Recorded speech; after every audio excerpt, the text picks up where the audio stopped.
Tem aquele choro masturbatório que é aquele que eu chamo que é, por exemplo, procurar Instagram, razões para acreditar. Aí tem um pintinho que não tem uma perna. Pobre pintinho, sabe? Não. Agora eu quero chorar. Peraí, deixa eu ver um pinto triste. Não, então, não, se eu vir um pinto triste sem querer, eu vou chorar. Não.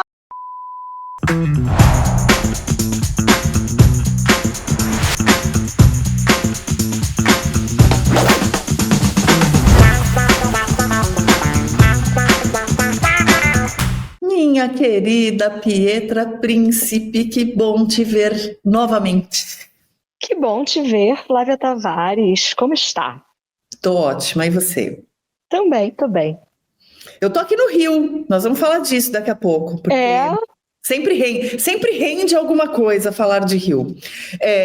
Mas hoje eu tenho outro assunto para puxar com você. No espírito desses que a gente troca umas ideias antes de sentar aqui, que é sobre coisas que nos fazem chorar ou rir. Eu nem sei se são lugares tão distantes dentro de nós, porque você sabe que já vou eu começar contando uma história para você. Então comece, vá. E aí você traz a tua história também. Você sabe que um dos momentos mais tristes da minha vida foi quando a minha avó materna morreu. E eu tinha 15 anos, ela tinha sido uma presença muito forte na minha vida, foi dessas avós que ajudam suas filhas a criar os seus filhos, para a mãe poder ir trabalhar fora, o pai e tal. Então minha avó era muito presente, minha avó Lourdes. E ela morreu, eu tinha 15 anos, e eu senti muito, muito profundamente a perda dela. Porém, no enterro, quando o caixão estava baixando, eu tive uma crise de riso. Uma crise de riso intensa e alta, e que era uma crise de riso nervoso, né? Aquele riso do estresse. Uhum. Mas eu sempre fiquei assim, com isso guardado, assim, de como as emoções são vizinhas ali. São os muito gatilhos, vizinhas. Não é? São vizinhas de janela com janela. E aí, claro que eu acho que talvez as pessoas entendam isso intuitivamente, porque ninguém me recriminou, ninguém olhou feio para mim, tipo, você tá rindo no enterro da sua avó. Como se você tivesse, nossa, tô me divertindo. As pessoas foram solidárias, eu acho, a essa minha catarse inadequada, sabe assim? Porque afinal a morte é absurda.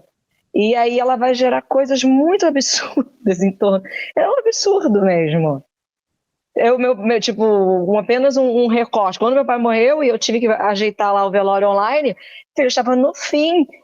E eu estava muito preocupada que ele não poderia ser cremado sem estar bronzeado, porque para ele isso era a morte. Então, já estava morto. Pronto. E aí, os cravos, eu chorava e eu dizia, eu não quero cravo, porque uma vez a gente foi comer no bar do Beto, que era um bar que tinha, uma vez que ele brigou com as irmãs dele, que falaram que não tinha lugar para o meu marido na ceia, que estava com o lugar contado, ele ficou chateado, a gente foi comer fora e tinha um cravo, e ele falou assim, ele já estava doente, ele falou assim, tira essa merda daqui, que daqui a pouco eu já vou estar no meio de um monte de cravo. Eu falei, não vai que eu não vou deixar. Aí quando botaram cravo, eu chorava. E ele estava branco. E eu falei, ninguém bronzeou meu pai direito. E meu pai era obcecado, ele era tanoréxico. Então ele tinha pacote de bronzeamento, que inclusive, quando ele foi fazer bronzeamento, cortei a história toda, desculpa. Mas vou terminar. Ele foi fazer. Uma vez ele fez um pacote de bronzeamento artificial para mim e para minha irmã. Quando a gente tinha, sei lá, uns 20 anos, e era normal fazer no Rio, tá? Era tipo, sei lá, época Paris Hilton. E aí ele tinha uma namorada, uma pix namorada chamada Luciana. E aí ele fez. Aí eu cheguei lá e falaram, o seu pai fez um pacote para você, para sua irmã e para sua outra irmã Luciana. Eu falei, não, é a namorada dele. Porque ele tentou ir mas o negócio era igual um caixão, e ele falou, num caixão eu não fico nem a pau. E foi aí que eu conversei durante esses anos, onde eu sabia que ele ia partir em algum momento e não demoraria muito, cremar o meu pai, o que é totalmente perto do humor, e o meu pai está bem ali, numa urna grande, numa pequena, eu tenho a pequenininha que eu vou levando por aí, e eu te digo que é uma das coisas mais engraçadas que eu faço na minha vida, porque eu posso chorar, botar uma música, boto música de diversas eras dele, várias fases, triste, feliz, e vou jogando ele, e cara, fica muito, é um hiato muito, assim, a linha é muito tênue, porque é absurdo, a morte é absurda, o trâmite é absurdo. Mas a morte é absurda e, ao mesmo tempo, é a coisa mais natural da vida. Sim, mas só que a gente não morre igual antigamente, sei lá, e aí vão, os índios lá, ou as pessoas de antigamente, ancestral. Vai botar ali na arvorezinha? Não, amor. O trâmite é frio, o trâmite é duro. O trâmite é absurdo. O trâmite é absurdo. A morte em si não é absurda. Não, a morte é parte da ela vida. É naturalíssima. Isso. Mas o trâmite, você está no meio daquilo, você tem que enterrar, você tem que escolher se enterra, crema, você tem que, um cara vem com um negócio e fala, ele vai, se vocês não comprarem agora, porque isso aconteceu, a urna e o online daqui, ele vai ficar numa caixa de papelão, aí a irmã do meu pai chorava. E quanto era a urna? R$5.000. Um troço desse tamanho que você compra no Saara ali, ou na 25 de março, por 300. Entende? Então joga com a urgência, né? E com o sentimento. Com a vulnerabilidade, então, né? Porque a gente não quer parecer muquirana na hora de velar. Nesse momento, claro que não, exatamente.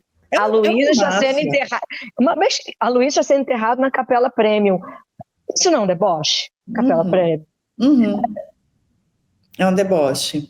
Eu vou te falar que a gente começou o programa falando de coisas que nos fazem rir e chorar, e é óbvio que a gente acabaria rapidamente falando de morte, porque por mais natural que seja imaginar que todos morreremos, e de fato, nada nos prepara, né, para a morte. Não prepara. E a gente chora mesmo. E você estava me contando hoje mais cedo que hoje chorou algumas vezes. Hoje chorei muito. E também, justamente lembrando do teu pai, né? E eu não sou chorona. Eu não sou. Não sou. Não sou. Mas quando vem, vem.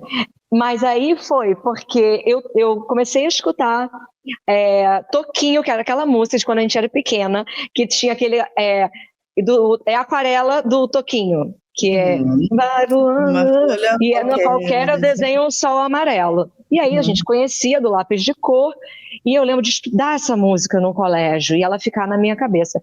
E eu lembro de quando ele diz, e o futuro é uma astronave que tentamos pilotar. E ela fala sobre o descontrole da vida, é uma música ricamente escrita. E eu comecei a escutar, e aí pronto, e veio vindo toda uma vida, todo um déjà vu, e eu falei, que coisa linda, mas sempre que eu choro, não é só dor, tem muito humor naquilo que eu estou sentindo. E aí eu vinha pelo metrô, peguei o meu metrôzinho aqui na minha estação, e aí eu fui fazer a baldeação, e me sentei do lado de um homem e ele era idêntico ao meu pai. A sobrancelha parecida, e assim as pintas, as manchas senis. Isso tinha acontecido outro dia com outro homem parecido e eu chorei na mesma hora. E aí começou de novo. E aí eu não aguentei. E aí eu começou de novo a música? Não, eu estava ouvindo. Ela estava, eu fiquei no repeat. Tá. Aí, que ela já faz isso. Aí eu falei pro homem, eu tirei o fone e falei assim, olha, desculpe, o homem de máscara, e o olho tipo cor de mel, igual ao do meu pai, um olho meio opaco e profundo junto. E eu disse, o senhor parece muito com o meu pai, que faleceu há 2 anos, porque agora vai fazer 2 anos, e ele veio e disse, muito obrigada por me dizer. E ele veio e conversou comigo, me contou que estava indo ao Largo do Rato, que é um lugar aqui perto, fazer trabalho voluntário, plantar, e ele falou assim, muito obrigada, e ele tem 87 anos e era atleta de triatlo, é assim que eu faço amigos. E eu não posso reclamar da vida, nem da Não. morte, eu não posso. E ele disse, eu falei, obrigada, e ele disse, obrigada a você, por ser tão sincera, como você foi tão espontânea, em português de Portugal, né? Falou de outro jeito. E isso é uma coisa que quase não acontece mais. Então a gente se encontrou aqui hoje no amor. Olha que coisa mais maluca, meio hippie, mas aconteceu totalmente assim. Foi até para mais. Eu tô até. E aí, depois disso, começou a tocar Valsa para Menininha, que é o Toquinho cantando provavelmente para a filha, que é do Toquinho e do Vinícius. E aí, meu amor, foi o dia entre choro convulsivo e beleza. Porque afinal não dá para dizer que não tem beleza. Porque tem. Mas, e por que é um pouco a dor da saudade? É no que a dor da saudade se transforma com o tempo, né? Seria inviável se a gente ficasse só com dor de saudade Não, para sempre.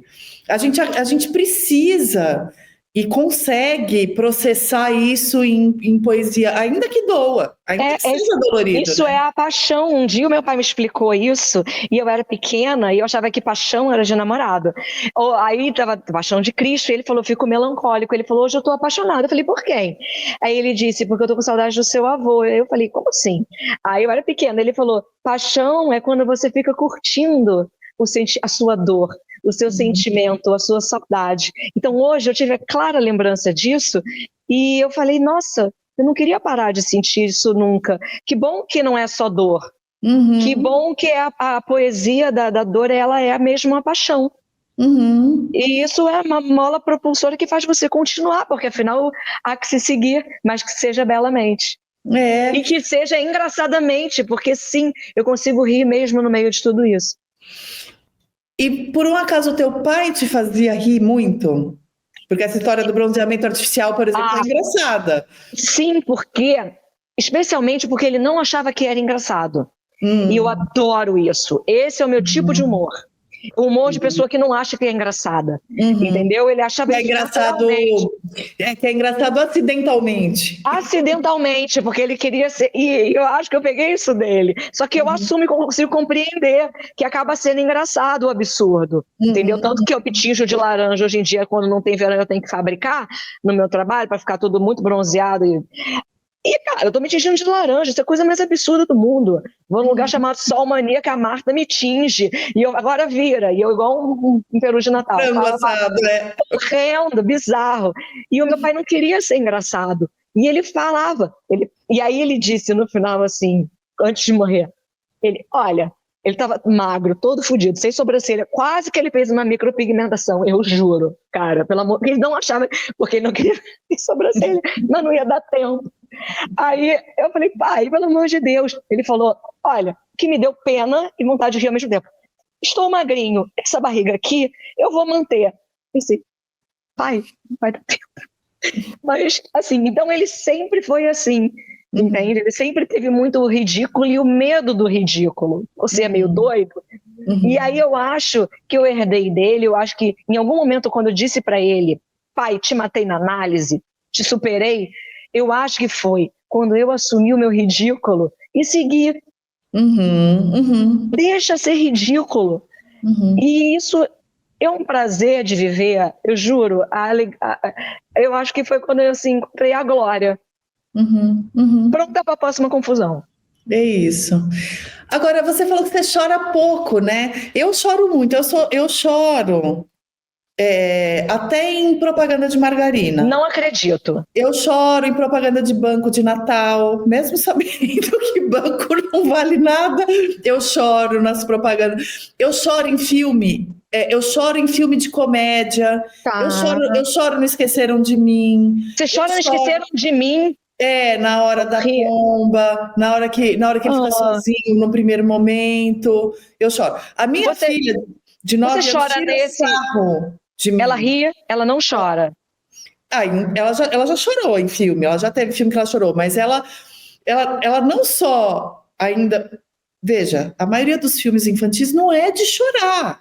Eu é que choro, porque eu sou a chorona. Então, eu choro para valer. Não é que eu choro assim, discretamente, uma lagriminha. Mas você tem aquele...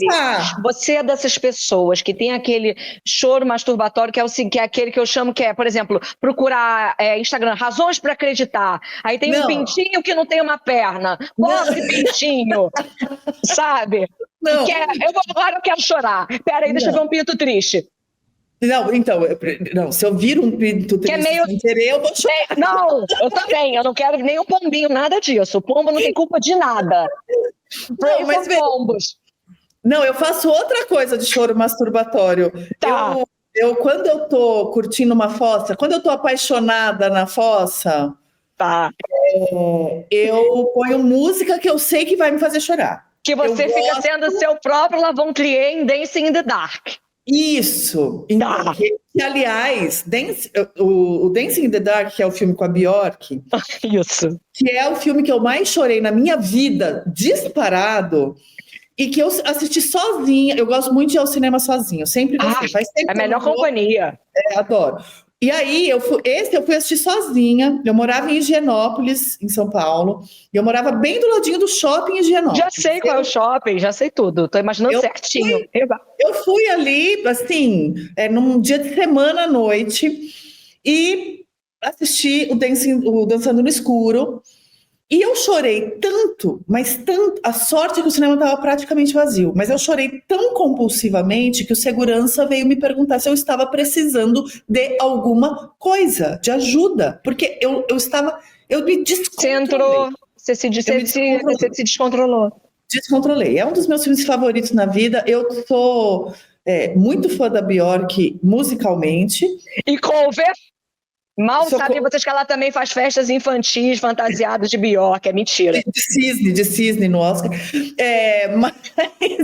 Mas eu e acho ela uma atriz naquele filme. Ela não faz nada ruim. Ela não faz nada ruim. Uma artista fenomenal. Mas enfim, eu choro muito. E eu choro em filme infantil que não é feito para chorar. E eu choro mesmo assim. E a minha filha, o que ela faz? Ela me constrange de duas formas diferentes. Essa cruel. Ela é cruel comigo. Ela é cruel. Ela não sabe quantas vezes eu chorei no filme. E para no fim do filme tirar sarro de mim. Mãe, esse filme você chorou 4 vezes, mãe. Ai, mãe, você chorou muito nesse filme.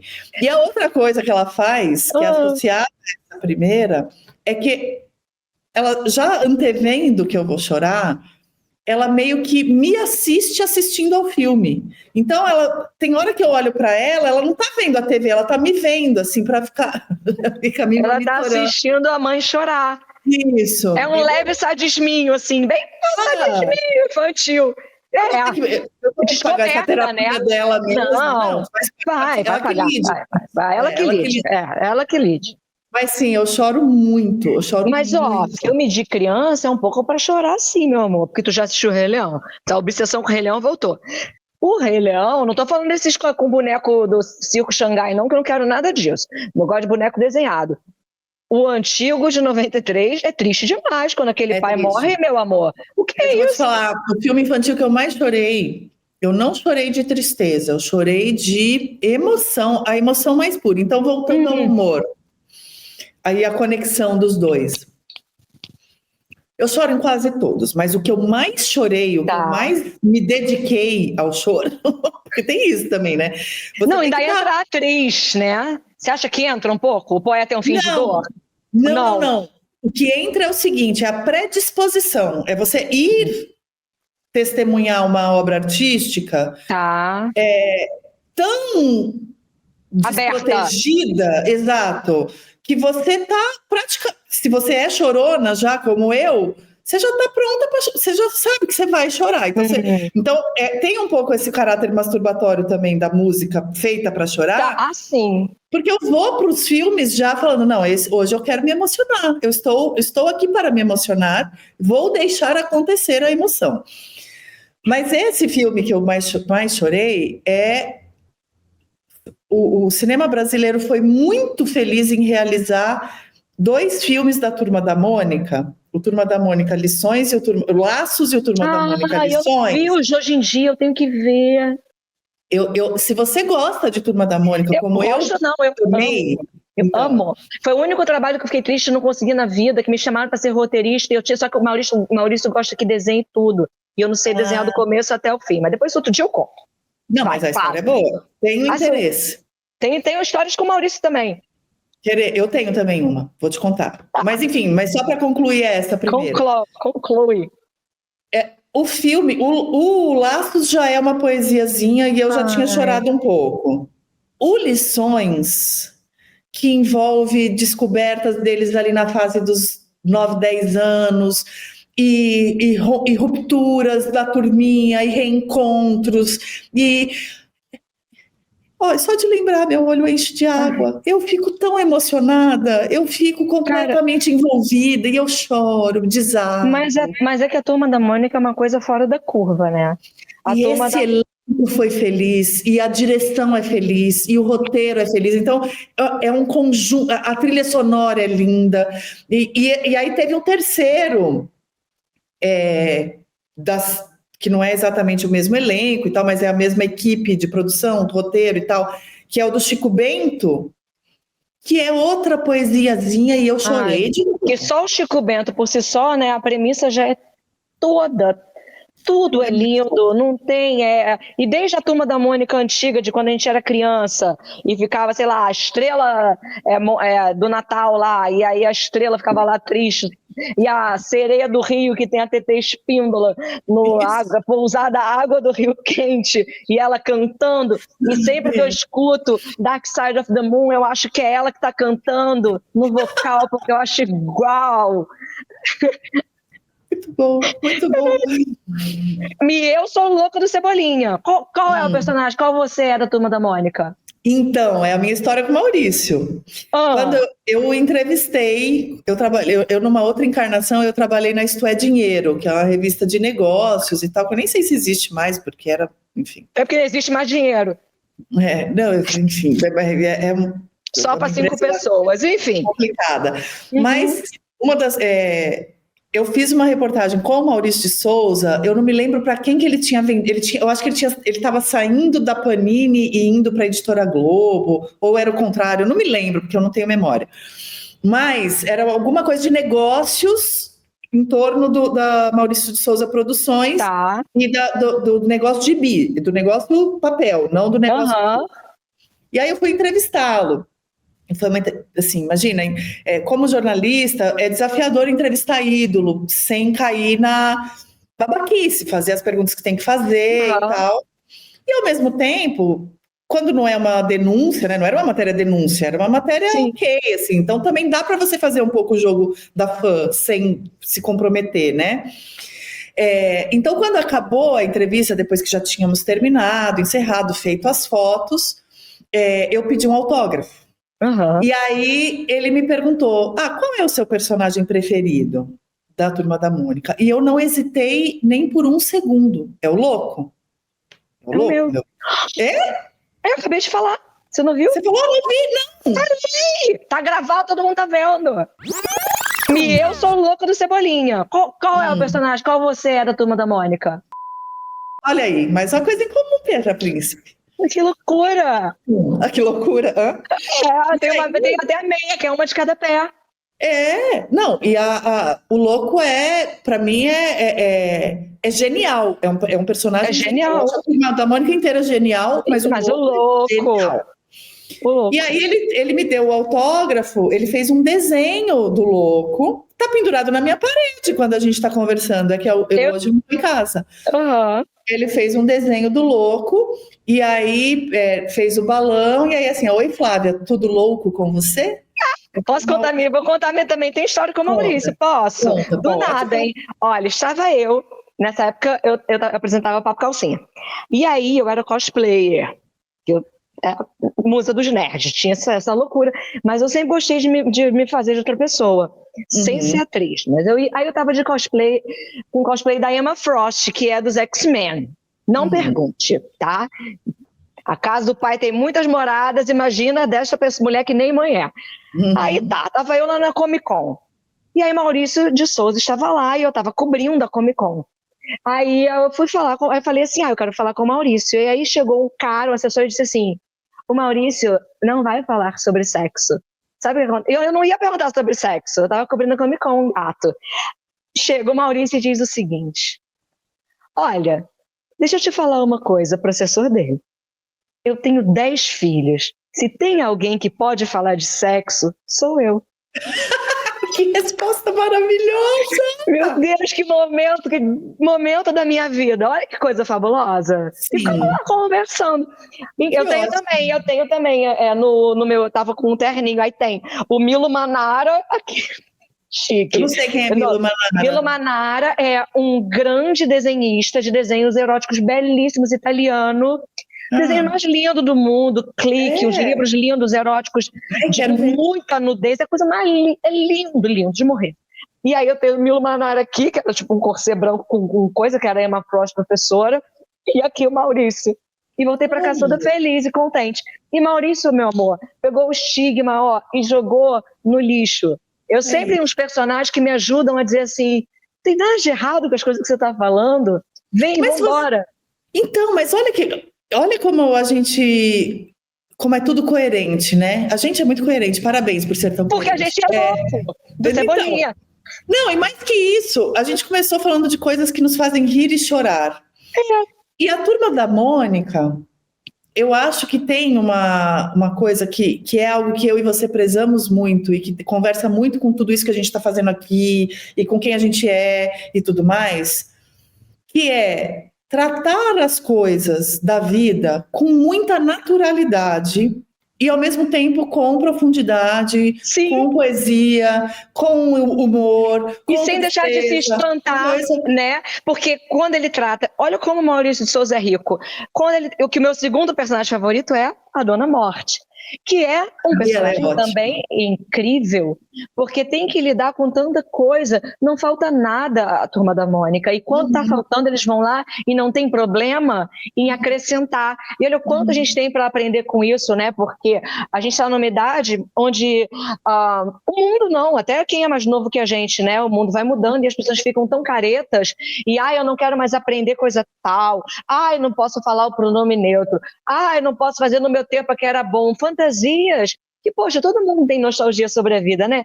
Mas a gente pode se adequar a tantas coisas que são tão bestas. E você vê, às vezes está faltando uma pessoa com deficiência, né? No Maurício de Souza sempre teve um Humbertinho, que falava que é mudo, que é uma pessoa com deficiência. Ele vai lá e ele coloca a Dora, que é uma outra personagem que é deficiente visual. Por que não? Qual é a dificuldade? Se as crianças aprendem com facilidade, por que nós adultos não podemos nos adequar? Mas o mundo está muito chato? Sim, está muito chato, porque o mundo adulto ele é mesmo muito chato. Mas a gente não pode deixar. Não. E aí eu acho que é disso que a gente está falando desde ali que a gente estava conversando com o Pedro e Cora, até o que a gente tem conversado toda semana. Deu spoiler, hein? Porque o Pedro e Cora com a gente só vai terça-feira pro ar. Não tem problema, a gente já anuncia aqui, quem quiser saber mais de nós e ver essa mistura, eu e Pietra, com plus Pedro e Cora, em breve no ar, acho que terça.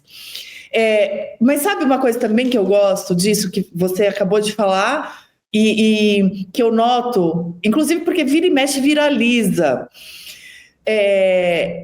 Ele sempre trouxe para os quadrinhos, o Maurício, sempre trouxe para as histórias, né? E ele, a equipe, né? Que ele conseguiu construir uma equipe muito alinhada com ele, muito afinada e muito esperta. Muito. Sempre trouxe para esse universo fantasioso da Turma da Mônica muita realidade, referência mesmo do mundo real, da novela que está rolando, não para cada vez. É up to date, o negócio não é sempre atualizado. Atualizado e é sempre muito adequado, mas vira e mexe, flerta com o politicamente incorreto. Flerta, sim. E de uma maneira natural, e que você fala... mas é porque parece que politicamente incorreto a gente vai chutar a cara de alguém, e não é sobre isso. Não. É só a natureza humana que é errônea, naturalmente errônea, e passa por isso, ele enviesa muito bem, né? Então, assim, não é à toa que de vez em quando viraliza, porque de vez em quando alguém resgata um quadrinho ali de uma história X... que tem uma frase jocosa saindo da boca do Cebolinha, do Cascão. Aliás, por falar, você falou do teu segundo personagem preferido, a Dona Morte, que é excelente. Por causa desses 2 filmes, eu passei a olhar com muito mais amor e empatia pro Cascão. O Cascão é muito engraçado. O Cascão é muito. O Cascão não vale nada. O Cascão é sonso. De todo mundo o tempo inteiro. O Cebolinha, ele faz um plano e... É muito bom. Fica, ó, pianinho. É muito bom. Mas voltando para as coisas que nos fazem chorar, e essa coisa de forçar um pouco, o choro de vez em quando, com música e tal, eu tenho uma visão muito romantizada da minha adolescência, que passa um pouco por filme e por novela, das mocinhas sofrendo por amor, ouvindo uma música triste, chorando no banho. E eu tenho um amigo querido, o Bruno, que conheço já há muitos anos. Eu tenho uma peculiaridade de ter uma turma de amigos do cursinho. A gente fez uma turma de amigos fora. Para sempre. Para sempre. Somos laços da Mônica. Até porque você parece que foi desenhada pelo Maurício de Souza. Já te falei isso, que é total.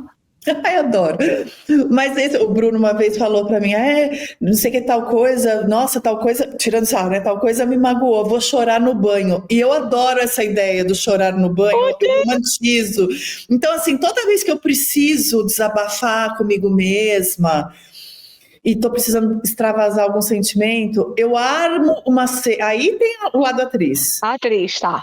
Eu armo uma cena para eu desabar num banho bem quentinho, bem gostoso, e fazer uma cena eu comigo mesma. Obviamente eu não filmo isso, eu não conto para ninguém, só eu comigo, mas eu vou chorar no banho. Eu adoro. Gente, eu sempre achei que esse negócio de chorar no banho é porque mora no Brasil, as pessoas não têm casa, e mora a família toda. Aí eu já penso assim, aí é o único lugar que dá.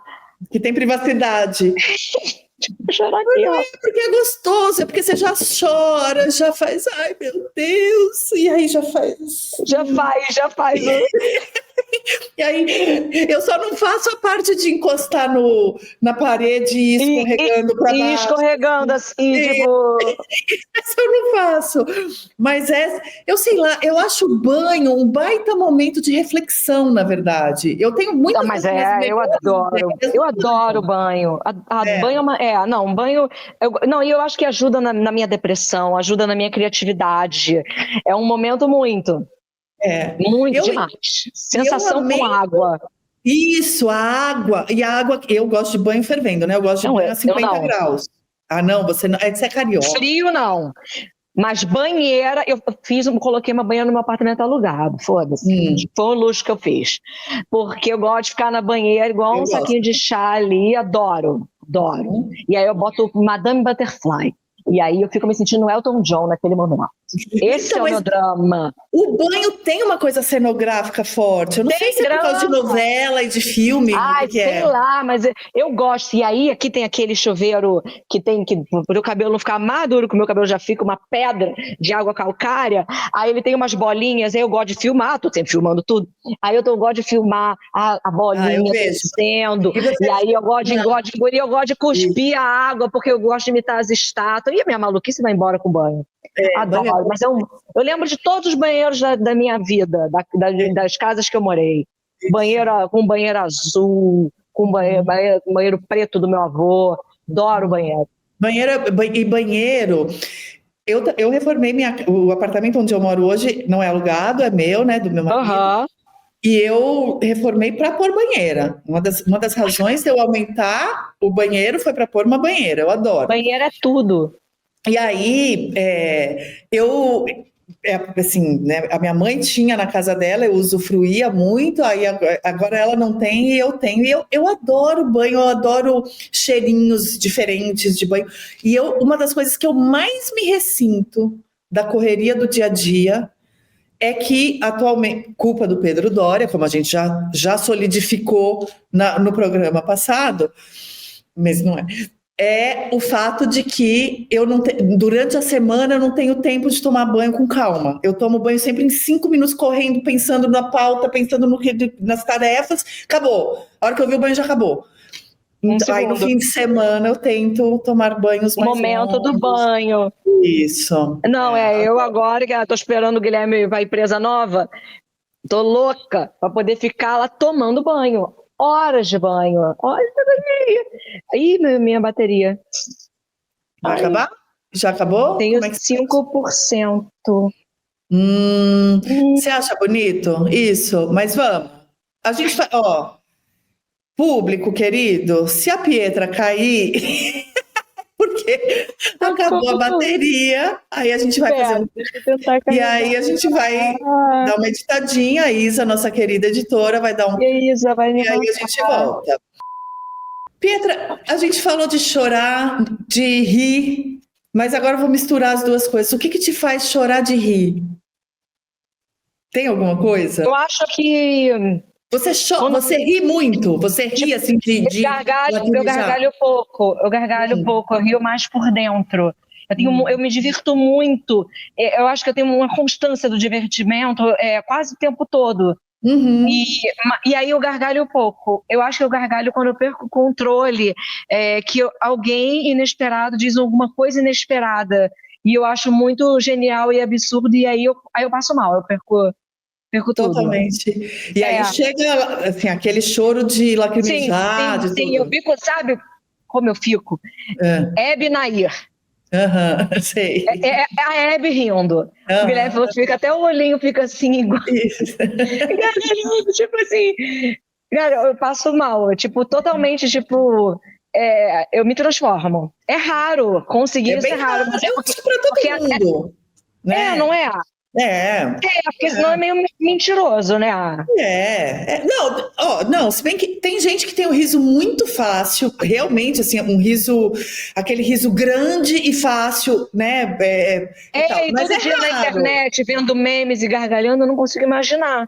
Não, mas eu acho que ninguém faz isso, gargalhar. A pessoa manda aquele boneco, aquele emoji rindo, chorando de rir, você tá assim, Não, mas os emojis nunca nos representam, né? Nunca. Eles são um exagero do sentimento, eles não são o sentimento. Sim, né? É tipo jovem dizendo grito, berro. Se bem que tem um emoji que eu uso muito, inclusive no trabalho, e é uma das minhas marcas de chefe, quando eu quero, o meu jeito de cobrar a equipe é mandar aquele dos olhinhos, assim, de lado, assim, tipo... Eu gosto do olhinho. Eu uso muito esse. Diz muito. Estou de olho em você e você está atrasado. Ou estou de olho em você e você não está entregando, entendeu? É o meu jeito. Eu acho que o meu marca registrada de cobrar alguma coisa de alguém, desde horário ou qualquer outra coisa, é o da unhazinha, não sei porquê, mas é aquela mãozinha pintando a unha, do tipo assim, tô pintando a unha aqui e você não apareceu. Entendi, você ainda não desempenhou. É a minha cobrança. Acho que é o mais fidedigno. Mas você falou do que te faz chorar de rir, vou te falar as memórias que eu tenho de chorar de rir. São duas situações. Uma, eu choro muito de humor físico. Eu rio muito de humor físico. Humor físico. Sei lá, o Helder, os melhores do mundo. Você gosta desse tipo de Tiny Toons?